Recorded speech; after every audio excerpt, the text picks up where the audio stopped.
অভিশপ্ত শয়তান থেকে মহান আল্লাহর নিকট আশ্রয় চাই। সকল প্রশংসা সমগ্র বিশ্বের প্রতিপালক মহান আল্লাহর জন্য।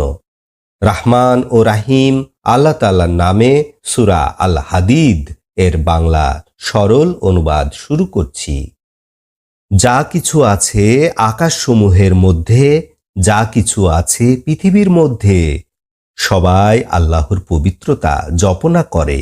তিনি পরাক্রমশালী, মহাজ্ঞানী। আকাশ পৃথিবীর রাজত্ব তার। তিনি জীবন দান করেন, মৃত্যু দান করেন এবং তিনি সব কিছুর উপর ক্ষমতাবান। তিনি প্রথম, তিনি পরবর্তী, তিনি দৃশ্য, তিনি অদৃশ্য, তিনি সকল বিষয় সম্পর্কে অবহিত। তিনি সেই আল্লাহ যিনি 6 দিনে আকাশ